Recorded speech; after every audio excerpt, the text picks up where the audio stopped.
teams can stay consistently in peak form. So I think it's about time we find out, Lucy. En effet, Barney, c'est l'heure. Ici, à Paris, à Porte de Versailles, it is time to welcome our teams from Group A, starting with FURIA!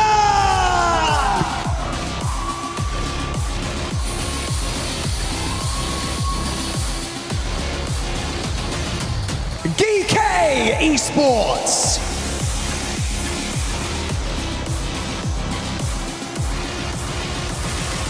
Team Flash!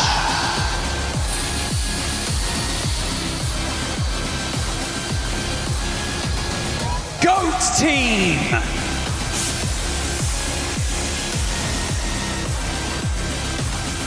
AG.AL!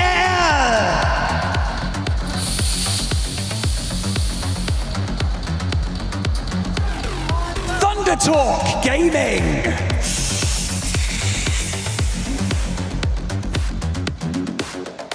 XFORCE Rejects!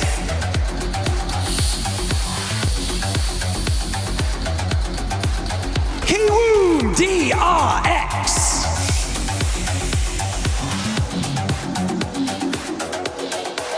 Nigma Galaxy!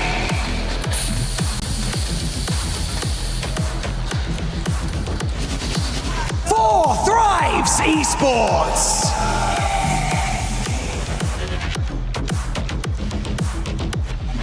Orangutan!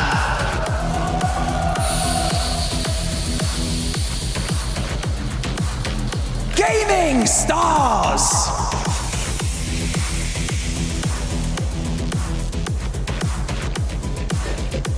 Aurora Gaming!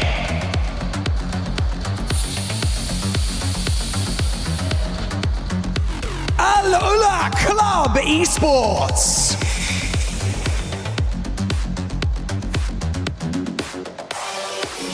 Team RQ!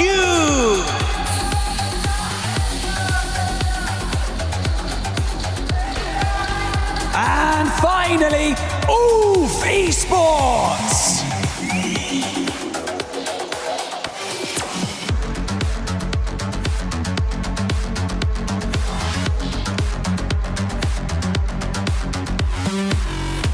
This is the beginning of a lengthy journey to find the most talented team in the world. Our players are at the base of the mountain, faced with an almost impossible climb. So welcome to the PMWC at EWC 2026.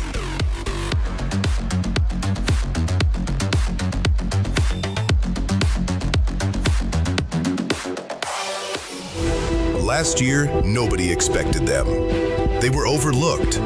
We've seen unbelievable plays, we've seen heartbreaks, and we've seen comebacks. Then they shocked the world. APG already out, and Maygon Galacticos will take PMWC 2025 in sensational fashion.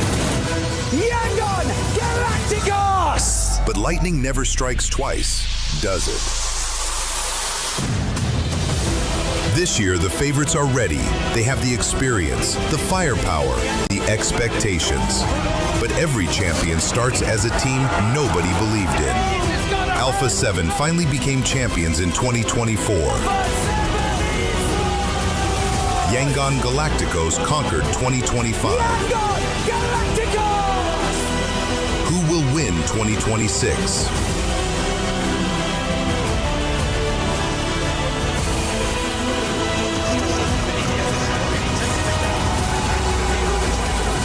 Two teams, one final circle,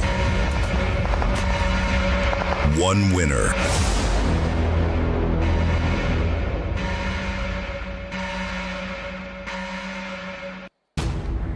Well, we are ready to get things underway here for the PMWC at the EWC 26. It's time to crush dreams and crown kings here.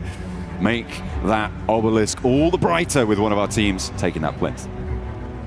A lot of keys to be crushed as well. As we head into this, all the teams are currently, we have some huddling going on, which is fair enough. This is a big tournament. There's a lot on the line here, so it does make sense. Got the chat to Ralph earlier as well. Has some confidence actually this time around, which is nice to see. Also has Coops on board, which is sick. we get Coops at a tournament for once, despite being on the roster for so long. So that's good to see. I genuinely think that right now Nigma Galaxy is probably as strongest it has been in quite some time. It's also nice to hear Ralph say, you know, if we just do it enough times, go to Pachinki enough, eventually teams are going to realize that we should just stop bothering. And yeah, you might lose some points over it over the years, but hey, you've got it to yourself now. But that's the difficulty though, because new teams keep coming on through. They haven't maybe learned that lesson yet. So maybe they'll still be getting a little bit of argy-bargy, elbows out action in Pachinki. We'll have to wait and see though, because our first map up is Rondo, and it is definitely argy-bargy, elbows out to start that map off. It has to be, it has to be. Good to see anyone's legend there for just a second. Team actually that's been doing phenomenally well in their current region and hopes to bring that kind of firepower through to now PMWC. It's also super cool. We had PMI recently where a lot of the Chinese players got to get on side, you know, play on this version of the game. And I don't want to say it was scrim practice, but it was some really, really good warm-up for them going into PMWC. So instead of, you know, having those survival stages in the past where China has had to figure things out over 2 days and then slowly claw their way back into the tournament, this time around they should be feeling a little bit more spicy, I would say, coming into day one. Okay, all right. We're going to be keeping an eye out for it. I mean, Tianba has, you know, historically done fairly well and more recently not had that same track record, which is kind of what you're highlighting there. FURIA super chill right now. I don't know. This man's gripping the chair. So I don't know if that's super chill, but it's just, yeah, he's just locked into his zone, you know. Let's take a look at some of our teams getting ready, gearing up. Geekay putting the hands in the middle, arms around the shoulders. This is a team prepared to take everyone on. Yeah, I mean, saath there as well, outside. I don't think Geekay's a terrible team at all. I do think that they may struggle against some of the powerhouses coming into this. Okay. But we'll have to wait and see. They seem confident though, and I like that. They're ready for it. Easy for Bad Boy is kind of an insane player though. To get that. I will say that. Pretty nutty. As we get KIWOOM DRX as well, psyching themselves up because we're loading up into our first map. Fourth Drive, the chants ringing through the halls here. As they sit down, they take their place amongst the rest. All 16 teams from Group A ready to get stuck straight on it. It's a chance of a lifetime here for Fourth Drives. It absolutely is. I think they're coming off a massive high. One of the most insane days we've seen in PUBG Mobile for a long, long time. So, potential here for something fantastic to happen for the Pakistan squad. I hope so. I mean, for them, it can't all end there at PMGO. We're looking for at least a top 5 here at PMWC. I think they've got the gusto in them to make it happen. FURIA, though, like I said before, I think this is a real dark horse for the team. I think that they could take it all if they are playing to their max potential. Everyone knows that I'm a huge fan of ULF. Okay, everyone knows that. We do know. I'm not going to make too much of a mess of that. But yeah, Aaron's one of my favorite players of all time, and I think that he really showed up in PMGO. Now, the rest of the team does need to step up a little bit more around him to fully lock that down. But Ketch is playing really well. Aaron's playing really well. I want to see a bit more of Scarface. This guy used to carry teams on his back in the back of the day. You know, long-range specialist, and he was lovely at it. But I think that's the thing for ULF, is that all the gears need to be moving in tandem as things go forward, because otherwise they're not going to be able to grab that scoreline at the top. And we do have a treat coming into Group B as well. We get to see Alpha 7. We get to see whether, you know, the curtain has closed for that team. So I really hope it hasn't. I hope the show does go on for that squad. Yeah. Prolific team throughout PUBG Mobile history. Absolutely. The only team to have won all 3 major global titles, right? This is a team that has such a long history, such a prestige within the scene. Are they done? But they got eliminated in the first stage of PMGO. It was a massive surprise to everyone, finishing bottom 2 of their group, which was just like out of, nobody would have predicted that. People were predicting Alpha 7 to win the whole thing. Yeah. And to get eliminated in such fashion was pretty devastating for them. I think, you know, they probably already shelled out for the hotel rooms for the rest of the tournament, right? So nothing, if not that, that's a loss on itself. So hopefully they can stay here a little bit longer in Paris. Well, the boys look confident this time around, at least. I mean, Revo, we know, is one of the best players in the world. And I would go out on a limb and say he's he is the best shotgun player in the world of all time so far. I mean, Robs takes a close second on that, but yeah, I think for Alpha 7 to finish their run here, I don't think it's the case. I think they've got more left in the tank. It has just been a rough couple of tournaments so far. But we are getting into our first game real shortly here right now on Rondo. It is time to get on into the playing path. We are loading our players on up. And it is fit to get messy. Remember, Rondo has those recall towers blank, so everybody dropping in, they're going to be going to Neox Factory, they're going to be going to Tinlong Gardens, and they're going to be having it out, sending their solos out to those recall towers to give them the anchor into the rest of the match if things don't go their way.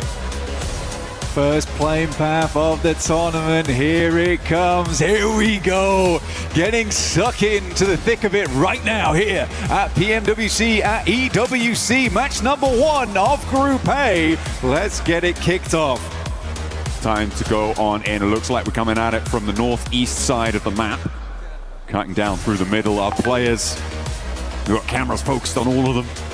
They are under the hot lights of the studio, down on the stage, ready to get things done as we wait for our gameplay to come on through. We're just causing through right now, keeping it calm, chilled out. Players do jump on out.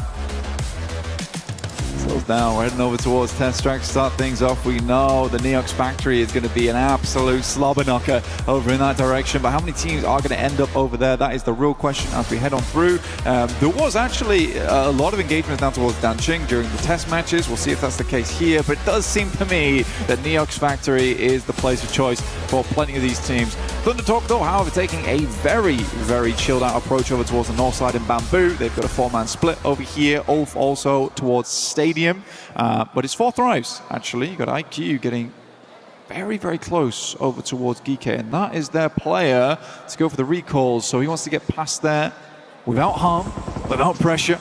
But Hazaifa already opening up over towards Coops, of all people. Come on. And they might not even need IQ out there to go for the recalls if they can take this fight. Looks like they've lost one player already, though. Nigma Galaxy trying to turn things around as well. But as you say, they've lost Coops right off the bat. And Ralph's the next to fall. Goes down to Hoxie. KIWOOM DRX. Everybody gets stuck in. This is what you see on Rondo. It is mad here right now on Rondo. It is time to get on into the playing path. We are loading our players on up. And it is fit to get messy. Remember, Rondo has those recall towers blank, so everybody dropping in, they're going to be going to Neox Factory, they're going to be going to Tinlong Gardens, and they're going to be having it out, sending their solos out to those recall towers to give them the anchor into the rest of the match if things don't go their way. First playing path of the tournament, here it comes, here we go. Getting stuck into the thick of it right now here at PMWC, at EWC, match number 1 of Group A. Let's get it kicked off. Time to go on in. It looks like we're coming at it from the northeast side of the map. Cutting down through the middle, our players. We've got cameras focused on all of them. They are under the hot lights of the studio, down on the stage, ready to get things done as we wait for our gameplay to come on through. We're just causing through right now, keeping it calm, chilled out. Players do jump on out. Slows down, we're heading over towards test track, start things off. We know the Neox Factory is going to be an absolute slobber knocker over in that direction, but how many teams are going to end up over there? That is the real question as we head on through. There was actually a lot of engagement down towards Danqing during the test matches. We'll see if that's the case here, but it does seem to me that Neox Factory is the place of choice for plenty of these teams. ThunderTalk, though, however, taking a very, very chilled out approach over towards the north side in Bamboo. They've got a 4-man split over here. ULF also towards Stadium. But it's 4 thrives, actually. You've got IQ getting very, very close over towards Geekay, and that is their player to go for the recalls. So he wants to get past there without harm, without pressure.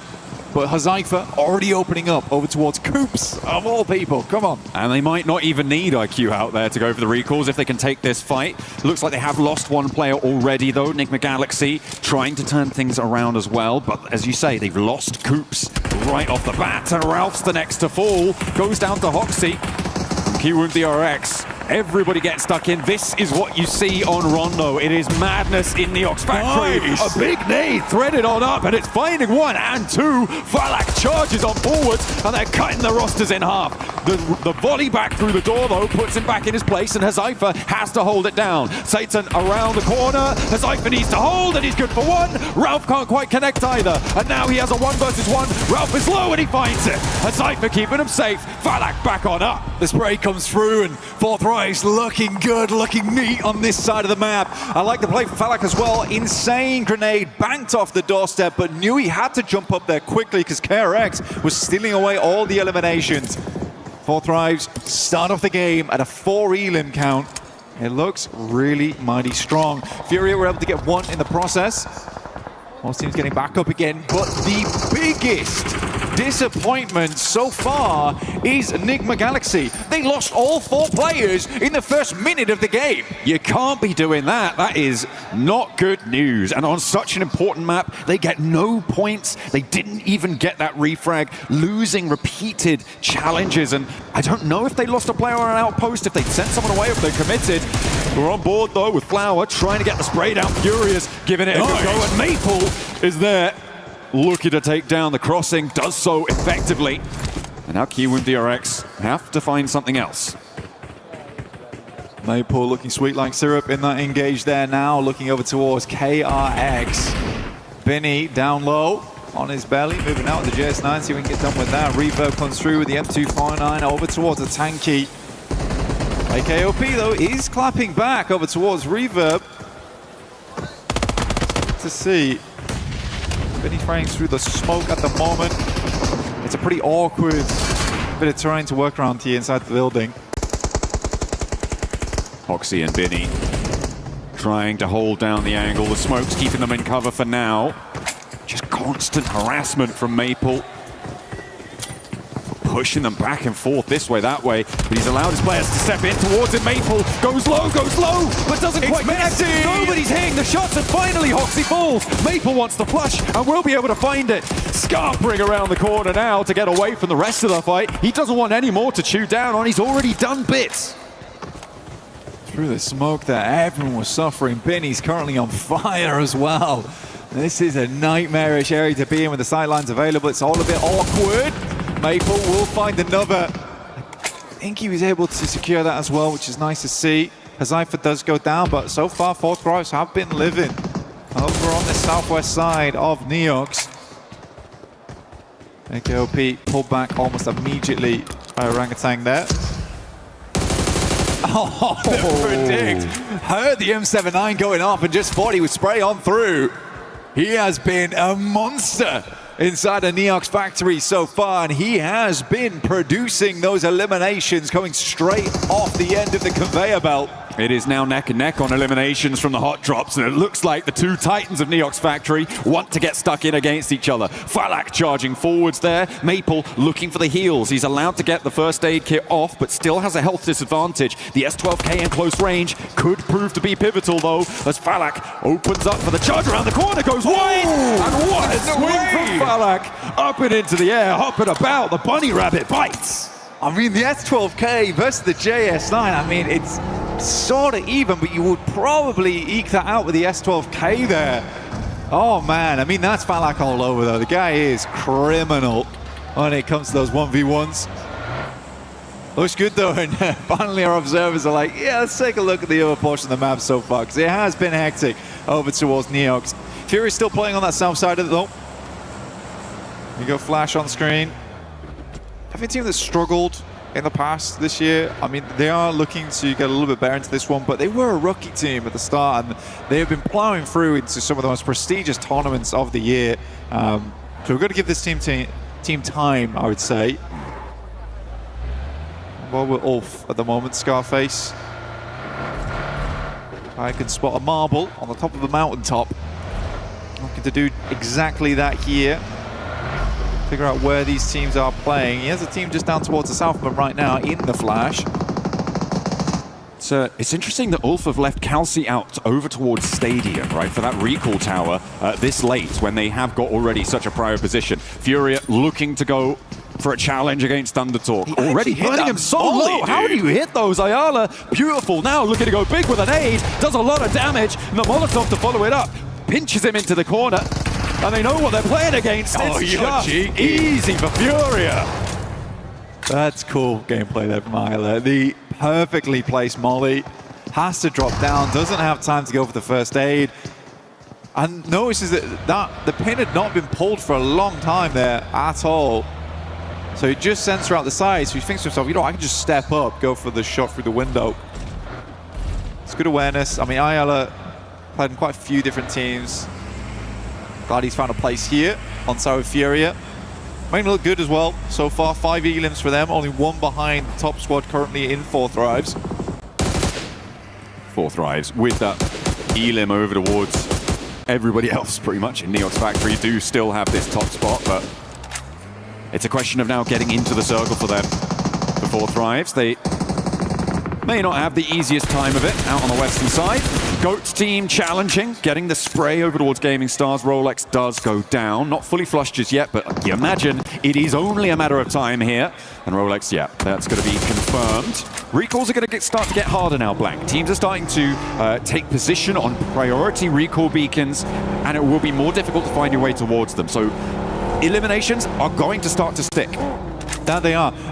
For Goat there, 477, actually Unreal player, by the way. If there's anyone you want to watch on that team, it is 477. He has had some amazing moments in the past and had a bunch of elims on side. Now we get a nasty circle shift over towards the east here. Cuts through with the river, the water in play. Orangutan actually made a decent rotation before this, try and get central and get some high ground off the back of that one, despite actually having some fights early on, which is quite cool to see. But now they've got a tough approach here. Realistically, they want a western shift on this next circle. If this keeps going over towards the eastern side, towards Hua Sing, as well as Muhopan, you're gonna have a bad time off the back of that. Right now, All Game is the only team that really has a solid spot over there, but you do have ThunderTalk coming in from that northern edge towards Muhopan. We'll wait and see. This is definitely very much one of those situations where you're looking for stage 3, how you want to play this one out. For KRX, we're gonna try and take both sides. It's greedy, I like it though. I mean, it's worth a go. Bini now with that outpost on the western side, the only player to have crossed from that central position. You don't want to be on the back foot when it comes to getting across here, and I feel like they're going to be looking to send more players on through. Bini creating, with the destructible terrain and the explosive bow, creating a nice little divot for himself. He can start to play around that, cover off the sight lines, but actually popping the vehicle in there as well. That's going to protect the tires. You know what? I actually really do like that. I think here on Rondo, the explosive bow and arrow could be unreal, just for terrain destruction in general. Creating little divots to play on demand with that. It's quick and easy compared to the nade. AlUla still continuing on the warpath here for that team. They're fairly central to Igor's moving up now from test track. I think he might have just dipped out to go for a loot crate. I'm not sure.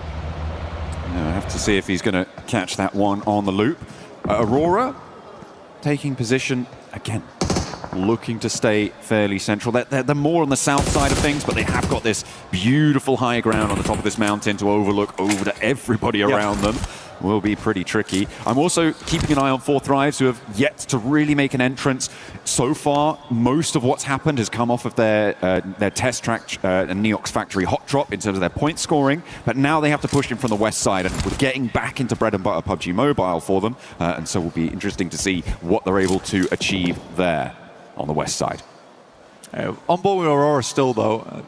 This team's had some difficulties over the year in terms of tournaments. I mean, PMMI, they had a really dominant group stage, though. And I think that was one of the promising things to watch, because it really was a dominant group stage. Obviously, didn't have that quite same success over towards that finals, but I think for Aurora, certainly trying to keep things under wraps at the moment.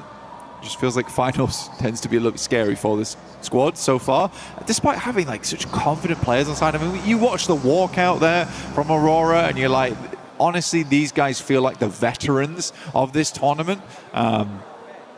Obviously, we get to see Alpha 7 coming out, but I would honestly say for Aurora, yeah, they are the veterans of Group A at least. They're the guys that know the most. They're probably the guys that with the least nerves coming out onto the stage. I think so. I think they do. They have got that story. I mean, Top Doc, Ziol, Reefus, like just such storied names coming on through from the region.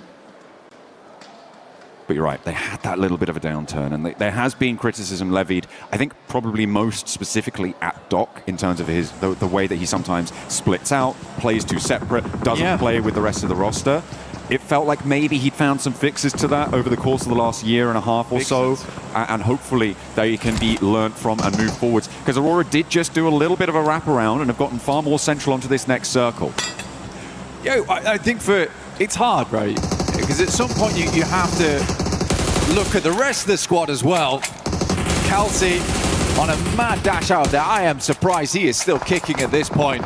Heart must be racing. Finally, he is taken down there by Ziol. The rest of the team not able to help, but you do need to start looking at some of the other players on Aurora. I don't think we can put all the blame over on Doc, because a lot of times that blame comes his way, because when he goes down, the team suffers because of it, because he is so good at the game.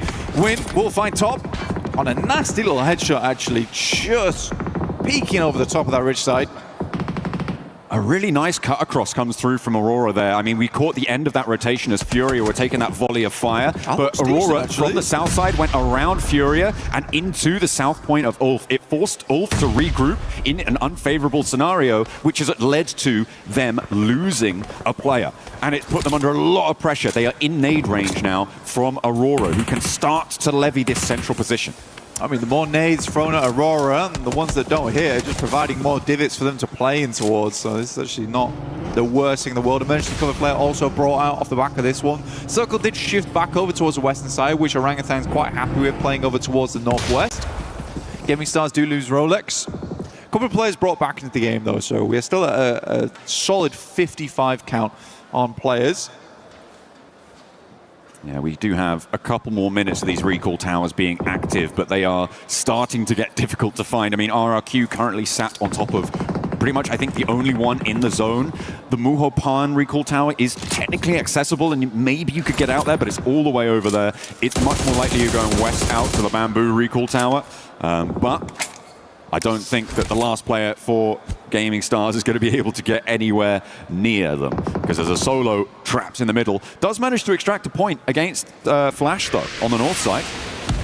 Deploys the emergency cover. That was a real sound effect coming on through. I liked it. It's a sad image there of Satan, honestly. I mean, fair enough. I mean, Nigma Galaxy must be devastated off the back of this match.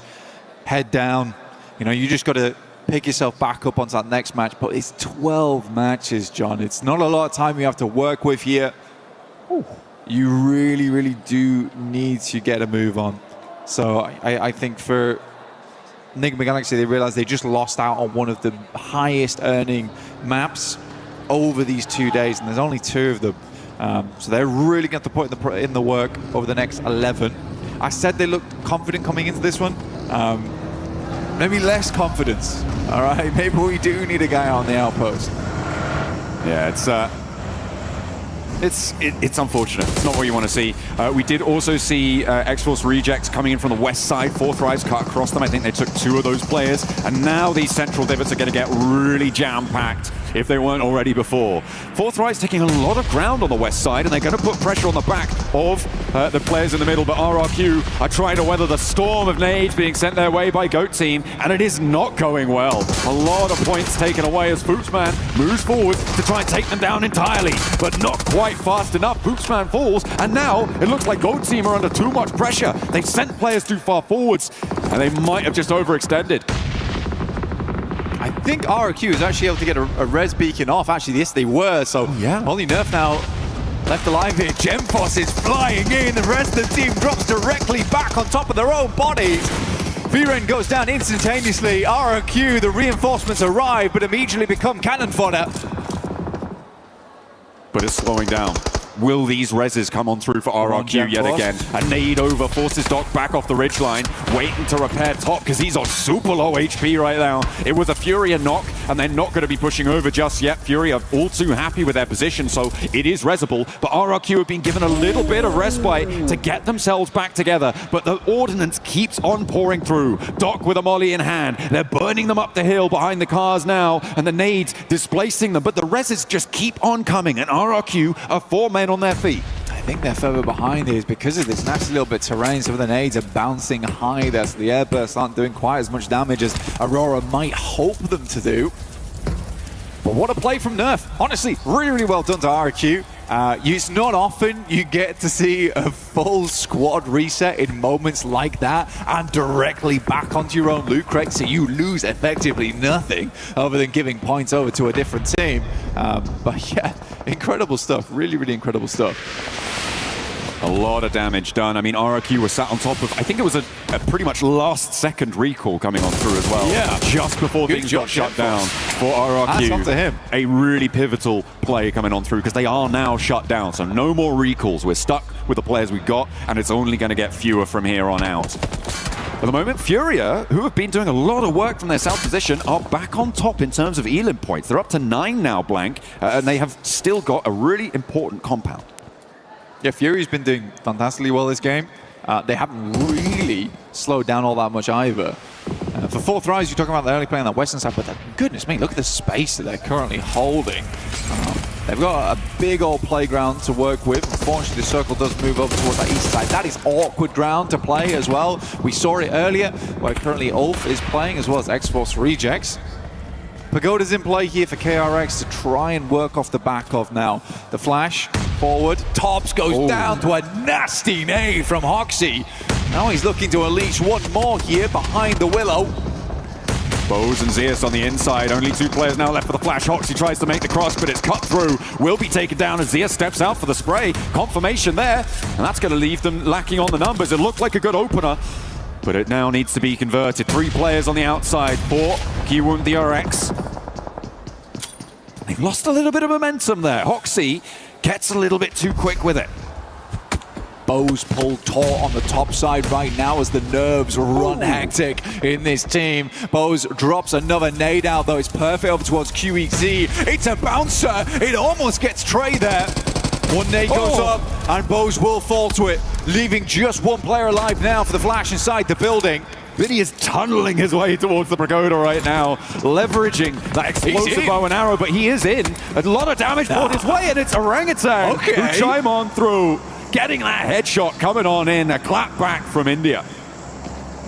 WizGod sending shots far down towards the south side. And this could be a good entry point now for Orangutan. If they want to go for it, they know they've opened up. They're sending Aru a little bit further forward, trying to scout this position. You can see him now off in the distance, but KRX currently, they're getting the reset on. Oh my god, there is no way! What? 2 go down and flash full. It's a melee in the middle of the Pagoda there, but nobody's set to charge on in, and KRX may be able to keep all 3 of their players alive on 7 elims. On the east side, they've got a deep shot on this game. I'm in for the flash. I love the play. I love the play. I like the confidence. Chest puffed out there to the maximum. Unfortunately, they weren't quite able to flex hard enough there versus KRX. FURIA moving in. They have a lot of teams to push on through. Chief looking over towards RRQ. Silence not able to make the push as RRQ has weathered a lot of storms so far. They've brought their brollies today. Oh, the mad dash though, it's not going their way. RRQ is suffering. Aurora's starting to step up to the plate and get those points on board. Doc's been spotted, but just stays still. Playing dead there. Doesn't want to become it either. Looks like he's staying safe. RRQ still alive, just about. See if they can get back to their feet as FURIA lose the final player. And they go down. 9 eliminations and no placements. That is going to be their points total for the game. Whole game is creeping up on the south side. They got further to go. They stop off over at this building. This is not in. Keep the vehicle safe at least for the time being. Yol goes down. RRQ, goodness me, man. I don't know how this is happening. I don't know how they're still going, but The adrenaline is flowing on the side of this squad at the moment. Up to 6 eliminations now, but they need some more points off the back of this game. They've done fantastically well to stay at where they have. GenForce moves forward with the JS9. Right now, Reefus, though, he's pulled off bigger clutches than this before.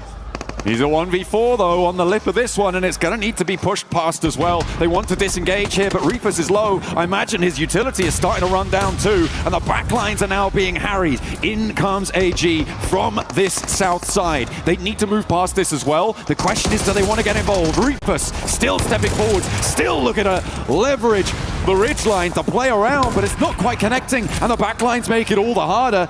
Unfortunately though, for RRQ, they keep getting pressured, and into the backlines they go. Flowers there, and with a full 4 on the back, it's even harder for Reefus, but there's off angles. So many off angles, chiming in time and time again, and Reefus is still alive for Aurora. Causing problems. Gaming Stars, Maniac looking to send a wild grenade over the top here, through to All Gamers. Maple still on the front line, still looking good for the team. They lost XZZ fully. We can see here Maple currently working with 5 elims so far. How is Reefus still alive? RQ worried to push on through him every single time he steps up. Seems to get some good damage done. Zypher finds a nice nade though, and that might be an entry point for them on the southern edge. IQ though again. A big nade barrage coming in on that southwest side, and RRQ still under pressure. More nades pouring on in. They have weathered so much this match, but it may just be all coming to a close here. Getting out of this ditch might prove to be just too much. I think that may have been Reefus chiming in, but All Gamers will go and take down RRQ where so many could not, and Reefus is still alive. Is he going to go for more? I think so. Stepping up for the spray, looking to do damage, and there is plenty left to do.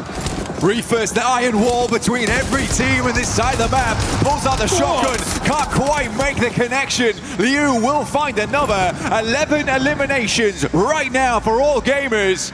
They finished the scrims, they're here to play. So at 4 drives though, on 11 themselves and 4 players alive, they're looking to sweep on the western side. Move in behind the Geekay split. It could be huge if they can take down Kevin or Ragnarok. That is a huge opener for them, and they've got the ridge lines to play around. I don't think that they're going to have too much competition on this one, but they need an opener, and that's not how you want to start it. As Zypher going down, and Geekay look at a regroup. Flower Withers versus KRX on the southeast side. We'll look for a res off the back of this one, but KRX coming out of the pagoda is a bit of an awkward rotation for them. They have alerted All Gamers to position, but they're dealing with res in the process. Scarface finds KRX. Ulfa's still going, actually, surprisingly. Just a couple of players catch and Scarface on board, but these guys have played together for a very, very long time. Nades bursting in front of each other's faces at the moment. Balak looks to send away. He's heading over towards XFORCE rejects. He's rocking up, gets forced forward. There's absolutely no way they make this work, and 4 thrives still look phenomenal, still look good. 13 eliminations. Balak basically ice skating over the top of them. But on the back lines, it's Geekay who surge over the top and take half of 4 drives down. More players start to fall though, and it's going to be up on the north side. Orangutan may be missing a beat, not trying to take over the northern hill, whilst Geekay was super committed to that western edge, and Geekay can now sidle back on through. I think it's Geekay's game to lose here, Blank.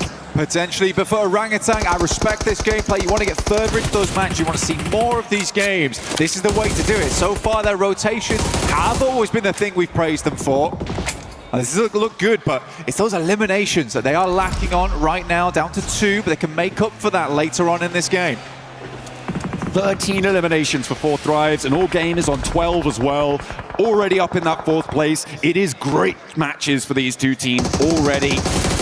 As Falak under pressure from Liu, doesn't quite finish the spray down there, has to go for the reload, and actually over their heads comes the backup from Geekay, keeping 4 drives in it for just a moment longer as Falak gets the heal off. A really prescient push out coming on through, but sidesteps those as well. The spray's just not connecting on it. Oh, Falak is cheeky, man. I mean, the run out there, trying to get some more information on it. It's a good nade, burst between the 2 of them though.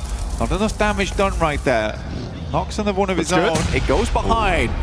quite do enough damage there towards Flower. Sends one to the side too. That one bounces far enough, I would say. Hits Liu. Sadly, Falak will go down to Ragnarok in the back lines. Gives time potentially for all gamers to get their player back up again. That is a disgusting Molotov though. A double on top of it. Falak surely goes down off the back of this. IQ incredibly low. Pulls out the extinguisher though. Puts them in the pressure cooker. And IQ just about stays alive. Falak did fall in the process. Flower now moves forwards, but Geekay have sightlines onto the angle, and IQ keeps shimmying away from this one. He's got a Molotov too. Where's it going? Over to the structure, over to the building, and Flower's caught in it. He's taking tick damage, but I think he's going to get it. The burn does come on in and confirms the flush. Flower steps out wide. It's not going to make it. Top 3 for IQ. And Geekay just about keep themselves as 4. I mean, for Geekay, I said at the start of the game, they looked real confident. There maybe wasn't a lot of people expecting too much out of this squad, but they have sticked as 4 here over on Rondo. Like I said, easy for Bad Boy. That guy is a rising star. And now it's Geekay versus Orangutan. At the end of the game here, IQ still in, and 4 Thrives is at least guaranteed at 3rd place. And with 14 eliminations, they have had a fantastic run here on Rondo. Max might need to eat his words a little bit, saying that this is not their favorite map, because it definitely feels like it. Or if it's not their favorite map, I am scared for everyone else moving on to ERANGEL and onto Miramar as well, because if they outplay themselves here, there is no chance for anyone else. Geekay looking to marshal their positions on this north side, getting that loot crate up there as well. They are chilling right now as we're waiting for the circle to start to push them in. Orangutan be very quiet. 2 eliminations only so far, Blank. Trying to weather it out. Down on this side, they got the divots in play. Not trying to silhouette themselves too much here versus Geekay. Easy for Bad Boy consistently moving to the top. I think he's a clear idea. Sadly, it's not a lot of space to split here for Orangutan either. I do believe the circle will just pull them in. I don't think Geekay is looking to make any mistakes going forward. Oh, IQ will go down. But again, this has still been a fantastic match here for 4 Thrives. They end this match on 19 points total. The big thing about this, though, is 4 Thrives, their days usually live and die by their Rondo, by their first map. I think this will give them the confidence to give the run a real good one throughout the rest of the day. I mean, and we're looking at getting into the grand finals here as well. Top 5 is where they should be setting their sights, so a good start like this is brilliant. One good day for 4 Thrives, honestly, could be the difference maker. We know how many points they can put up in a single sitting. They've done it before. Will they do it again? Will they catch everyone unawares, or left lacking? But now, Orangutan down the hill. We're being quiet. Geekay, with all 4 of their players just still alive. Neither team on huge elim counts. If Geekay managed to pick up all of these points, they would just about beat 4 Thrives points total on this match, but only by the 1. Able to get up to a maximum of 10 elims and 10 placements would put them on 20. Orangutan still just staying quiet, playing in those divots, waiting for Geekay to make a misstep, but I don't think it's coming. Yeah, for Orangutan here, it's a hard push. They're forced to use util here to try and shimmy their way upwards. Vehicles in play as well. I mean, Wizgod can try and play distraction, but it's going to be a hard thing to pull off. Now there's down to 2 in AKOP, as well as Aru underneath. Mornay's tried to use to create a little bit of clamber points here for the squad, but Easy Bad Boy has rough idea, rough position. AKOP is going to go down to a perfectly placed Molotov on himself, deny those points. Aru will go for it, and again, that is the way you've got to do it. That's the way you got to do it. If you're playing as Orangutan here, you don't want to give extra points across. That could be the difference maker between you not getting in and making it through to those finals. Absolutely. I mean, they deny those points towards the end. And actually what that does is mean that 4 Thrives take the top spot on the points this match. Geekay sat down on 18. They weren't able to claim everything there. But a great start for a lot of our teams, getting some pretty hefty elimination counts there. 4 teams looking to breach into those double-digit points from this game. It is a fast start. When you're playing on a 12-match set in order to qualify, that is brilliant news, right? Because each of our teams over these group stages looking to play those. But for now, you guys are going to get 3 in a row. We'll be watching the 3rd one with you. But our playing path to kick things off is from Kameshki down towards the quarry and the west coast of the mainland. A pretty chill playing path. Yeah, I'm kind of curious whether Aurora's going to go for Severny on this one. I mean, there's a lot of talk about this overall. Aurora with their new drop spot over towards Severny. It's not entirely new. They had been dropping there before, but it's never been like a fully confirmed thing on their side of it. So again, for here, they can easily get over towards Severny. They could still drop Sosnovka. It's a bit of a distance though. So we'll see what they end up doing here. Doesn't look like they're going Severny. Can't see him. Oh no, there they are. Okay. You're blind. I am a blind man, apparently. You're a blind guy. But yeah, they're definitely going Severny. Take that back. You were bang on the money. A lot of other teams trying to find their places. I mean, the southeast side of the mainland is probably a little bit more tricky than most of the other areas for the plane path specifically. But again, just grab those vehicles, get onto your drop spot, get away with it. Taking a look at Pachinki, it looks like, yeah, nobody's going to try and bother Nigma Galaxy there. On the drop, anyway. It's quite nice to see this of our top players in terms of damage numbers. Flower up there in third place with 965. I mean, there was a lot of love we were giving over towards Maple as well as Liu, but it's good to see that Flower actually had a massive impact on that game as well. As we head down towards the southwest side of the map, and man, this circle is far over towards the western side. We're cutting out a lot of space very quickly. We also have a ton of water down towards that southern edge. We are squeezing our players in. It's also a weird rotational path for a lot of our teams on that north side because they've got to come past Everest, decide how they want to play around with that. Do you want to play West Coast? Do you want to try head down towards that south side? However, you can join Mr. Uzumaki himself. Jump in over with the Naruto event. Make sure that you head on into the game, draw for the Naruto character, the Ninetales Fury AUG. Looks mighty impressive. Some of the game mode has been brilliant to play around with as well, so I hope you guys are enjoying that and leveling up your ninja skills. Honestly, it's been good. It's been good. Some of the best skins we've seen in a long time. I can't tell if that's because I'm a big Naruto fan or not, but probably is. A little cute Kurama pet as well, which you can get your hands on, which I really want badly. And Max keeps teasing me with it every time he pulls out his account. Do you have a favorite jutsu? Rasen Shuriken, probably. Okay. Just because that is the most... When it was first shown, I think it was like the most brutal jutsu ever used on the show. Yeah. And it was like, wow, that's actually really ruined that guy. He's had a bad day. And then Naruto had to go to hospital because of using it. Oh, that's, like, yeah. That's a lot of power. It was hardcore. That's a lot of chi. It was hardcore, much like the boss in game right now, which is also very hardcore. Not easy to defeat. You really do have to come together as a group. So, get in game. Take part in the event. It's fantastic. It is. It is. We are enjoying it, as we are enjoying unveiling these teams in this arena here at the PMWC at the EWC 26. Ragnarok getting his cardio in on the push bike for Geekay. I imagine that will be traded out as soon as he can for a motorized vehicle. Pedal power. Coach corner. Oh, yeah. Take a look at the coach corner. That's the Geekay coaches coming on in. Hello, boys. Hope you're doing wave, well. Please. Oh, he did wave. Did they wave? He pre-waved. Oh. Yeah. Peace sign. Hell yeah. That's what we want to see. Ragnarok. I mean, the sound of the bike moving is really quite relaxing.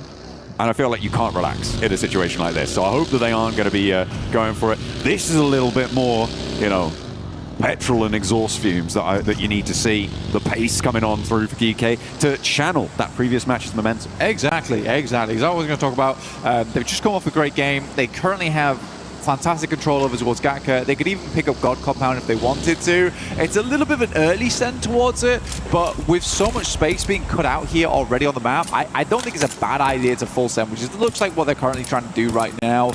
I mean, what's the biggest harm? It doesn't head down towards that south side just to figure out where else to play, but you do have prio on this, so why don't you just go for it? Fourth Rise, they like to start over towards Yellows, which is Yellows between Yellows and Ferry Pier, which I always thought was quite a weird drop spot for Fourth Rise. So I think they used to fully commit over towards Yellows. They didn't really step into Ferry Pier as much, and now because they've got a lot more tenure underneath their belt, they're like, hey guys, you stay out of Ferry Pier from now on. That's our corner.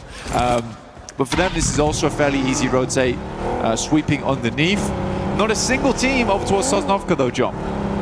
No, nobody went all the way down south. I mean, the plane path didn't really promote that sort of rotation. And I mean, as you say that, actually 2 players from Fourth Rise have gone down to the military island to, I assume, get a little bit more loot on board. Maybe protect a little bit of a rotation from that east bridge, which is maybe accessible. I feel like that's a bit of a long shot in terms of like what they're maybe trying to do. It feels like a looting mission, but they're going to waste time. They're going to lose pressure against teams like FURIA pushing in from the east side, and teams from the north, as we're on board with ULF, maybe pushing into the hills on their north side. Yeah, you can grab more loot down towards Sosnovka. There's nothing wrong with that. I think for Fourth Thrives as well, they're going to be coming into this game looting a bit. They know that when you get up towards these fielded areas, you really do need the util. You need the smokes to make your way on through. Like I said, we're on board with ULF currently. We have swung over towards that eastern edge of Gatka. Nigma Galaxy had a fantastic start in this game. Pachinki is a lovely spot to start from on this type of circle. They already sent 2 players down towards that south side though, and they're left behind Satan as well as Ralph inside of Pachinki to continue looting up. Bring the rest on through later. Hopefully they don't get split off. Finding one of those quarry mouth compounds could be really important on a circle like this. But the regroup is necessary. ULF defending their patch brutally. Maniac gets clocked out in the open, and Scarface picks up the point for Eren with that flush coming on through. So ULF opening the bidding now. First blood has been drawn. Calci for the pickup. Scarface on his way. Clambers back through the window. That's a pretty ridiculous spray, though. We did kind of gloss over it very quickly, but that was lovely coming through from Eren. A tanky. OG. They just came through on the southwest side of Pachinki, just trying to find a place to stay right now. A lot of times you're picking some awkward areas of the map when you're coming in late to this type of circle. It's not exactly where you'd want to stay. Yeah, thank you. Yeah. Thank you, observers. Take a look at this this. was a nasty spray. I mean, perfectly lined up as he passes by the tree.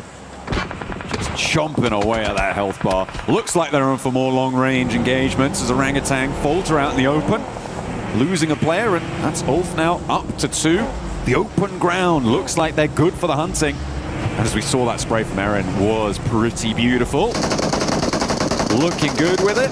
Players are starting to find out all about it. 2 teams now have lost a player to them. And a good start. FURIA on the eastern side, pushing in. Trying to get past XFORCE rejects who have managed to wend their way on through. Fourth Thrives have regrouped beyond that out to the west, just north of Ferry Pier, and GOAT team on the east near Pachinki.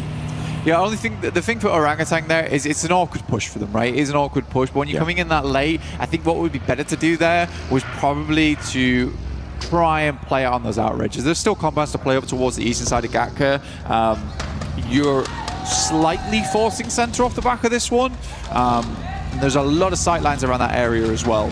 But they make it fairly safely. I mean, only losing 1 player is actually quite a good result for them, and they get a decently central position. But they're going to go further now as we head over on towards that western side.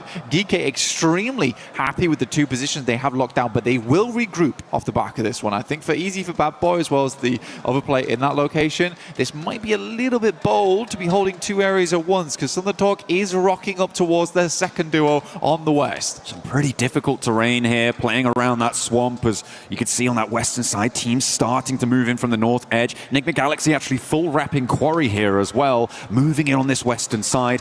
ROQ may be a little bit on the back foot here, Blank. They were on that western coast fairly early on. They haven't pushed more inland, but that might play into their favor later on, depending on how much conflict unfolds in the fields to their east. Yeah, Fourth Thrives, they completely realize that, oh my god, it is probably massively chock-a-block over towards quarry. So let's just swing around onto the western side. For ROQ, I don't terribly mind it playing on that western coast. Not really many areas that wouldn't have been taken up already. It depends how early they got to the circle. I'd love to watch that back later on. Just taking their time out on the western side. AG.AL playing the long game all the way up on the north side, just near crates right now, South Georgia Pole. And we'll be playing quite late into the circle from the north side. Fortunately, there's not really too much to stop them moving in on the west coast road, maybe even crossing the fields to the west of Everest. Nigma Galaxy, they run into a little bit of a roadblock, or rather the roadblock runs into them, as Fourth Thrives find the back lines of Nigma Galaxy, and I don't think you're getting him back up there with the forwards position already established for Nigma Galaxy, they may lose even more if they're not careful. Coops realizes he has to just leave now. He did stop off slightly, but has to get a move on. We'll regroup with the rest of the team. It's not a horrible compound to play either, but it does become a horrible compound with only 3 players.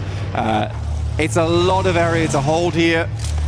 They can't really afford to go for a 2-2 split between the buildings because they don't have that 4th player. So I think for Nigma Galaxy it might be tough, especially with this becoming quite a prominent area of the map. On the north side, AG.AL still playing it slow as FURIA continue to sweep on the western edge. RRQ potentially next up on the menu for them. And AG.AL may actually crunch in from the northern side on it, but Aurora now spanning the south expanses of this field to potentially be a stopper for this rotation. A split up as well. There are open angles for Aurora to try and exploit, but it looks like AG.AL content to play it slow again. I don't mind it. I mean, they were able to get a lot of eliminations the further they got into the game. Yes, about 5 of them came through very early on, but they were pretty steady with it. That does make things a little bit harder. Now, for Geekay, come on, guys. I think now's about the time to regroup. This is becoming a little silly now. Please.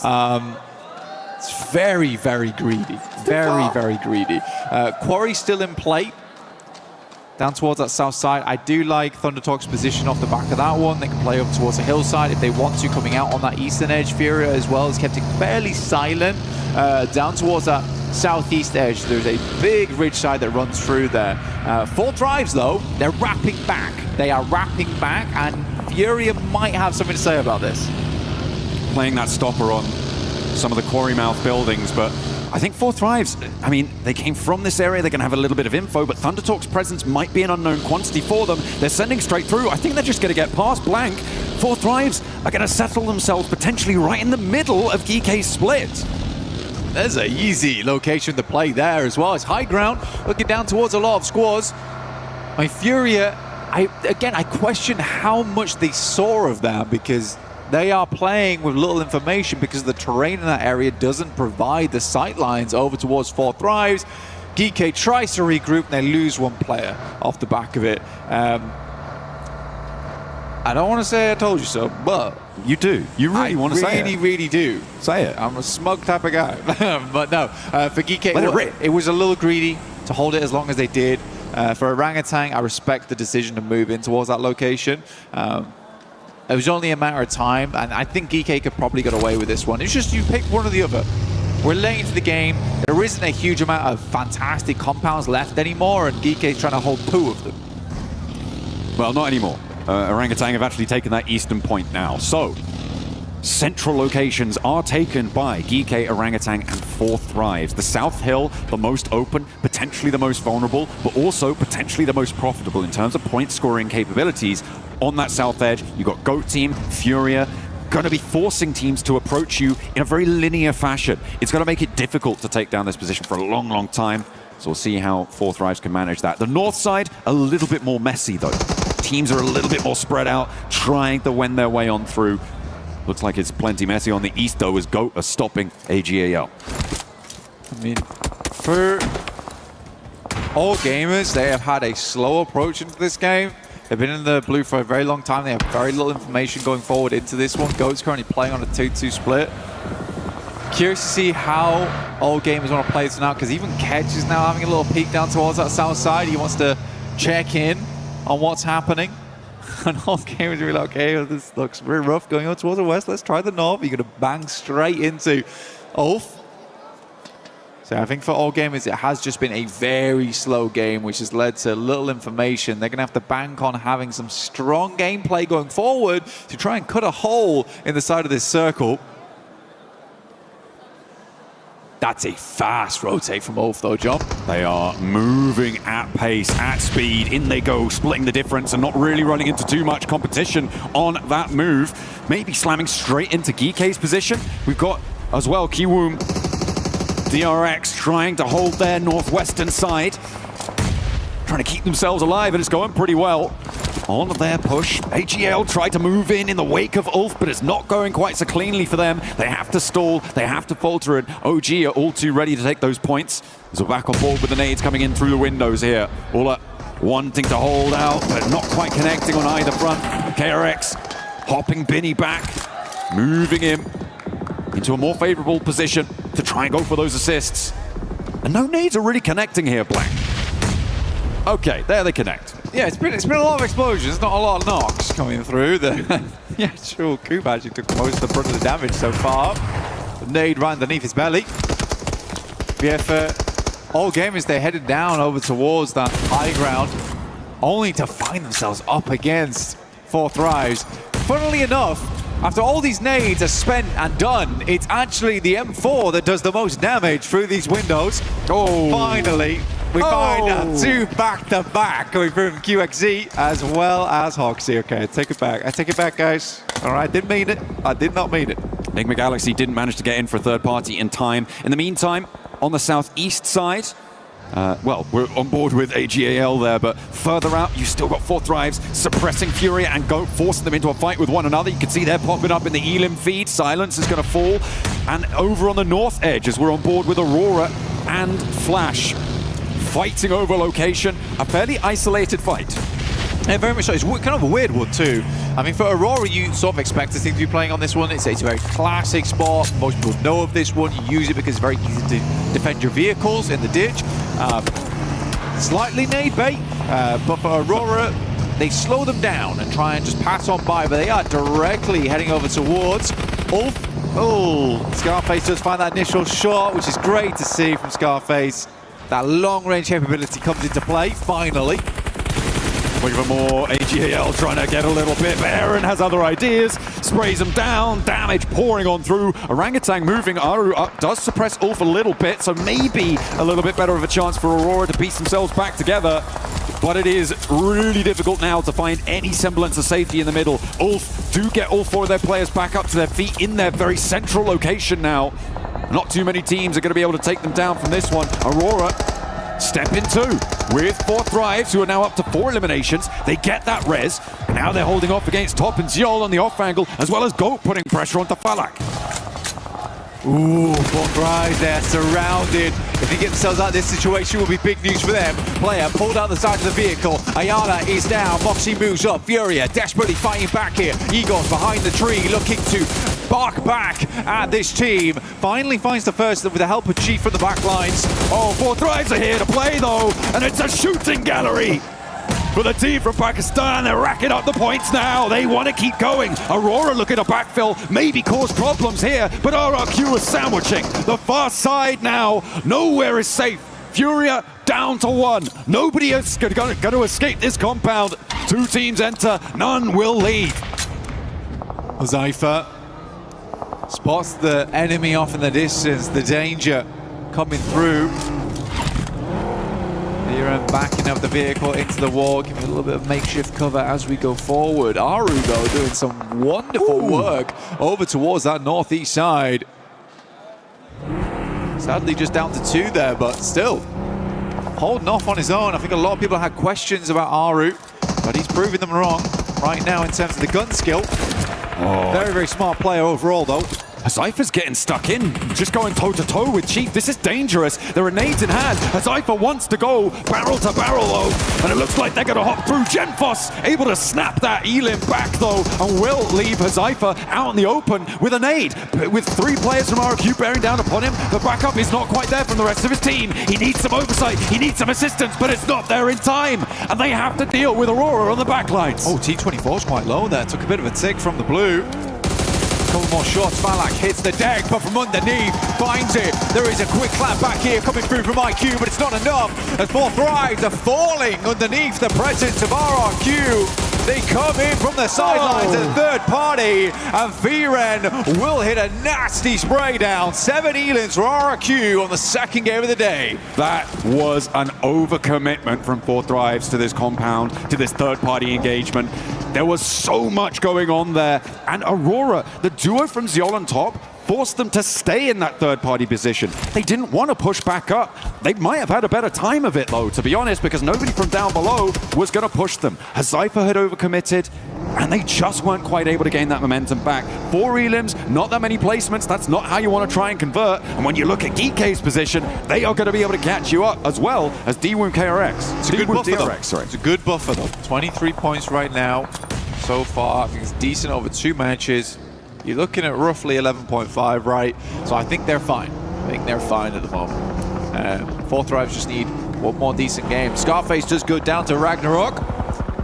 Get a little bit of old bag, but Aaron with that M4, who he's been so goddamn deadly today with so far, instantaneously finds a re-knock over towards Geekay. In the meantime, the flash as well as OG, a tanky with a 360. It's not quite enough to keep him alive there. The flash will hold out. Just a moment longer on the south side. In the meantime, ThunderTalk trying to keep themselves together, but 2 players now left standing, as well as XFORCE rejects bearing down upon them. RRQ are going to fall. Okay, Aurora. Syol on top, still going. Blank, they've been a real thorn in the side of this south side circle. Shiva tries to get the spray, dips out for another, dips out for more, does go down, and again, it's Aurora across the way who are making things so difficult. Well, they're an opportunistic team. We get the next circle. It's setting us up over towards ULF here. But we already saw the location this team was playing in. He looks barren. He looks deadly. Suddenly, you've got 6 other teams looking your way. They have to hit these shots as teams make their entry. KIWOOM DRX on the northwest side with 4. Flash on the north with 3. Those 2 teams have major access angles towards ULF's position, but I don't know if they're going to be able to convert it. On the southwest side that we're on board with right now, Nigma Galaxy, who have been slow, trying to work the ground, looking to pick up the pace now with an opener knock to Ragnarok, and he will potentially be a weakness that Nigma Galaxy can exploit. They're playing as 3. And trying to keep this one going forwards. Kevin goes down to an 8 from Coops as they retreat to try and get the res onto Ragnarok. They won't be able to keep him safe. Ralph and Lord now charging forwards. Coops to be the backup. They are isolated in this fight. No third parties, and the rest isn't there. He pops up, but will it be enough? Steps out with another angle. He goes immediately back down, and Coops enters the front door. For Geekay, at least, they got the sweetest little goodbye from one of our friends out there in the crowd. But Geekay will go on no further. The flash from the distance. Ketch has eyes on. He knows he's playing out here. He knows he has to move. As you said, KRX moving on the sidelines. Always such an awkward area of the map to play. Difficult to get the right sidelines in position. Bose gonna step up, sends an nade over the top. It looks off kilter though. Oh, forces him out wide and into the sightlines, and it's the barrels to do the dirty work. Binny not quite connecting. The shotgun is ringing out over the bonnet, nearly doing the work, but the explosion takes him down instead, and the rest of Flash looking to rally their support, but now it's just Tops in a 1 versus 1, I think, against Hoxie. But KIWOOM DRX looking to keep things going, and Bose might be resable here. Hoxie kept out in the cold. Hoxie moves forward. Expand the vehicle, but like you said, Tops getting his boy Bose back up on his feet. Nade sent through, not cooked for very long. Looks to use it as more of a distraction, but it is on target. Almost hit the double. Gets up towards the monster truck and use those vehicles as a little bit of cover here. The wheels, a great position to peek off the back of. You know what? QXZ is resable. Molly goes far, goes long. Forced him to stay up close to the vehicle. Less opportunity for some solid nade angles. The bounce looks good, but it only tickled, and he's stepping out wide. He's out in the open, back to a nade though. Hits the deck to stay alive. Doesn't go down to a spray. Hoxie there, under pressure. The monster truck keeping him safe. Another nade, another chance to find the knock. Forces him wide, but this time the shrapnel is just too much, and somehow Hoxie keeps it together for KIWOOM DRX. Well, Hoxie just sending some lukewarm grenades. No intention at a single one finishing him off, but 4 of them, that'll do the trick. Aurora, carry on with Syol, as well as Top. Still playing for Nigma Galaxy though, right? This is a huge game for them. Not only because they've made it quite far into this game, but because they have to claw back those points right now. Their first game was devastating for their points tally. They need to get a little bit more out of this one. Currently, ULF is stuck a little bit further out the circle, trying to watch for teams coming in from this south side, which I think makes sense. Try and clear that area as much as possible. Top is pretty isolated here, but then again, if Coops or Lord gets spotted, gets taken down by either Top or a player from ULF, it's going to be a little bit easier for him to find something. Ketch has been spotted. That's coming through from the ULF. No, hang on a minute. Where is that coming from? I think that might be Ralph who's taking shots out to Ketch, but Lord is going to fall down, and Top now can start to chime in, look to pick those points away. Indeed, he does. He gets that flush. He steals that point away. And that is nasty for Nigma Galaxy. They lose another, and they're down to 2. Ralph regroups with Coops, and Top sends away. They're now on the back of the queue against ULF to try and move their way forwards. Do they have the gumption? Do they have the power? Coops fully stimmed up right now. Frothing at the mouth, looking for those elims. Ralph comes in from the sidelines. Might just find nothing off the back of this, and it absolutely is the case. Coops now has to make a recovery off the back. 3 seconds left on that grenade. It goes slightly wide. Might just tuck itself back in again. ULF, in the meantime, is trying to get the rest of their players back up on the sidelines. It could be big. Sticky grenade out next. Aaron extremely low. Chucks, I think that went through the window there. Nearly takes them down, but they're behind the shack now. The info that Coops was able to gather from Ralph's roll forwards was that the other angle wasn't quite paying attention, but now they've got the res. Now they've got more, but Coops still has something left. He's charging forwards. Kelsey wants the res onto Aaron as the rest of ULF are taking damage. That's coming through from across the way. Aurora, maybe even KIWOOM the RX, and there he goes. Coops is on a tear. Ketch is down. It's just Scarface now to stand in the face. But can Coops get the angle? He turns around, confirms the points, and into the fight he goes. This is the missing spearhead of the spear for Nigma Galaxy. He will finally go down, but you almost saw him there in the picture-in-picture. A tiny smile on his face, despite that being one of the most insanely pressured moments for any player to be in. And ULF is taken down by it. KRX, 9 elims on the game. It's a strong one for them, currently in second place and looking to take first after this all does conclude. But they've got to deal with Aurora, who have been once again immortal in this match. Top and Zeol have just been marauding around these east side hills for so long, and they're actually now playing fairly close together. These nades, the peak angles that they can take, probably going to be quite profitable. Actually, Hoxie being in that shack may be a detriment to them. With the position it takes on the circle, the next zone closes dead center. He's going to have to leave first. So when does he do it? He might want to try and figure out something now. We're into a 2v2 here. Zeol wraps around. The fact that Aurora's played on the north side, they've played back down towards the south. They have made a lot of plays that other teams try to go for and were unsuccessful in. It is magnificent, but they are down to limited materials.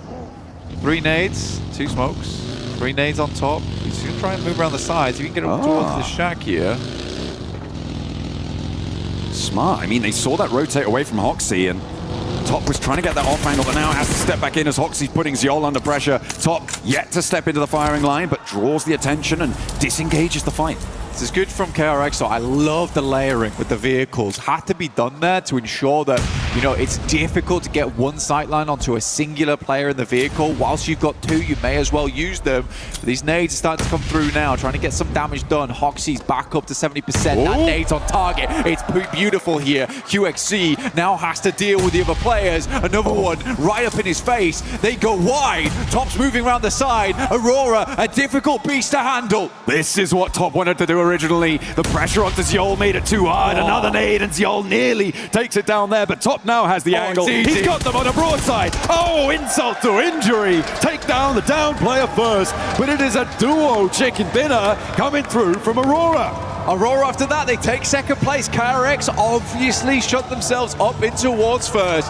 It's a really good game so far from KRX over the 2 matches. I think what we've got to take from this is the consistency these boys have been able to put out compared to other teams, but Aurora certainly shows that these guys are here to play. Goodness me, such a problem on that east side. Their crowning moment was the pressure that they put on 4 Thrives on their eastern side, moving down towards the hills and forcing 4 Thrives into an unfavorable position. really nothing that they could do about it at that stage, but what a pressure that those two players have. Oh yeah, I think it's scary to play against. It really is. It's that fear factor sometimes that can be awkward to play around. Not a single moment was there where we didn't see KRX under basically the hydraulic press of those two players, constantly switching positions, constantly making it very, very difficult to work with. Even when they layered the vehicles, instantaneously Zol's ready and waiting to back them off those angles. Cool stuff, very, very cool stuff. And instantly after they backed off, the boys just instantly went elsewhere. So you immediately had no information once again. Again, that's that veteranship coming through from Aurora. They've played a lot of these moments before. Absolutely, they know what they're doing. And I mean, it was, you could see how aware of exactly what pieces need to be where when Top regrouped back over after that flex out, and then he was like, oh, we got to knock, now I can do that exact same play. They knew what they wanted to do, they delivered, they executed, and as a duo, they are still a terrifying force to behold over on ERANGEL and on many, many other maps as well yet to come. That was really, really great stuff towards the end. I really enjoyed that finish. I think it was pretty classy. It was very, very classy indeed. And for ULF to go down to Coops, I mean, again, I'm super happy that Coops is here. He's an awesome player. It's great to see him at PMWC. Fourth Rise, I liked the gameplay. It felt like there was a little tiny itsy-bitsy bit of overconfidence there from Huzaifa as he went down towards that south side. I mean, fair enough to them. They're feeling themselves. I would much rather a team was feeling overconfident and pulled that back a little bit. But yeah, let's head over to an interview with Falak to see how he is doing today, which honestly has been fairly good. All right, thank you very much, Kalaris here for PMWC for EWC 26. I'm with Falak, the man himself, and I want to talk about game one here for that Rondo match as a whole. Because ERANGEL wasn't too impactful. Let's talk about Rondo. You guys were on the west side for quite a while. Geekay was north of you, and you were a little bit stuck in there, but you kind of made a good meal of it. So what was the game plan for Fourth Rise in those moments? Our game plan was pretty simple from the start, that we have to hot drop, take kills, and just scout. Like whichever places are free, we are just scouting and rotating according to that. Okay, so, I mean, in that game, 9 eliminations for Falak here, looking for an MVP already by the looks of things. Do you think that it's going to be, there's going to be challenges from other players if you're able to put up those kinds of performances, or is it going to be the Falak show alongside Fourth Rise? Yeah, I mean, it will be a problem for other players if I be consistent, then yeah. Absolutely. Well, thank you very much, Falak, for joining us here. I'll let you get back to your team. Obviously, plenty more games to come here at PMWC at EWC 26. That is Falak here from Fourth Rise.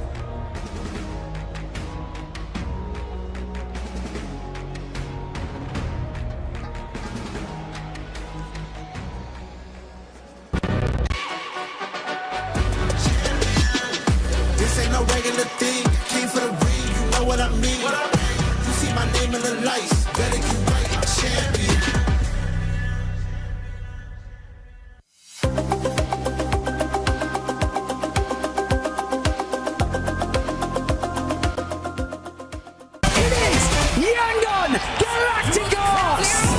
Chasing the sunrise, boots hit the ground, hear the battle call. Loot up, lock in, we're ready for it all. Every street, every door, searching for a little more. One squad, one dream, nothing's ever what it seems. The circle's closing in, can you feel it on your skin? Heartbeat like the drum, the final fight has come. Fight till you make it, never gonna break it. Stand your ground and take it, right into the fire. Fight till you make it, every move can change it. Higher and higher, we're reaching for the winner, chicken dinner. Fight till you make it, fight till you make it. As if there was any doubt, Aurora will end up showing up. It doesn't matter if it's Refis, it doesn't matter if it's Top, Seoul, or Doc. As Top and Seoul were able to finish off that match right there. They get their first win. Actually, it feels like in a long time, unless we go back to PMMI. But for this squad, Oxy. We'll see if they're able to take it to the battlegrounds, though, as ERANGEL is our next match.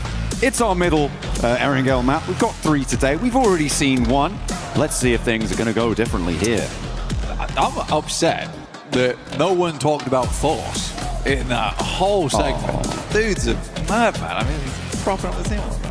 He's the one pushing It's all right. down roller coaster off the ramp right now. You know what? We've got the whole game to talk about it, so we can show I that. mean, I don't need that much time. Okay. Well, Like 30 seconds was around enough. you know what? Yeah. Pick a side, you know? Enough of this fencing. We're going into this game from Novo up to Stalborough. Heavy east lean on the plane path blank. Places like Georgia Pole, pretty inaccessible. Saverni, though, for Aurora, should be pretty chill.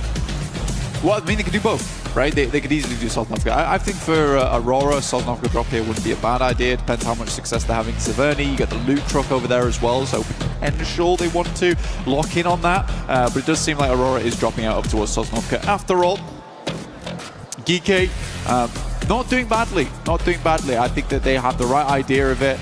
There was that game we just saw where the greed did come through, right? We saw the eyes turn gold for a second, and then quickly they met their demise soon afterwards, the old misers of those locations. But I do think that for Geekay, there was right maneuvers being made. It's just some of that inexperience here and there is coming back to bite them in those situations. I 100% know some of those teams would have regrouped a lot sooner on that spot. ULF also, it's a bitter pill to swallow after that last game versus Coops. But yeah, it's a tough position to play inside that shack. That's all they really had to work with. I don't think they had too many vehicles either, otherwise they might just set up a bit more of a junkyard in that location. This time around looking for small points. But again, it's shaping up quite nicely on the leaderboard. It's nice to see South Korea up in front in first place with KRX, but Aurora, 4 Thrives, ULF, All Gamers, OG's even up there, which is cool to see. These are sort of the teams we expected. Yeah, absolutely. You need to be looking out for it. The circle did pop during that blank, and it is heavy southeast. It looks like we're going to all corners of ERANGEL today. It does cut in a majority of, well, all of Novo, a little bit of that military island as well. So access is potentially there. Could potentially see some hovercraft rotations. Uh-oh. Uh-oh. Oh, what a hop. He's mad with it. Looking good, but the bullets now ringing out from the high ground. Well, the jet force not hitting for quite a while there. We'll finally be able to put that one to bed. Yeah, gets him eventually, but might have had an easier time if he had the Ninetales Fury AUG skin, which you can grab in-game today. Make your rolls, make your pulls, try and get that skin, because it does look mighty nice. One of my favorite ones to come to the game so far. Everyone knows I'm sort of biased towards anime skins. Okay, it genuinely is a really good one. But RRQ is on the send-out currently.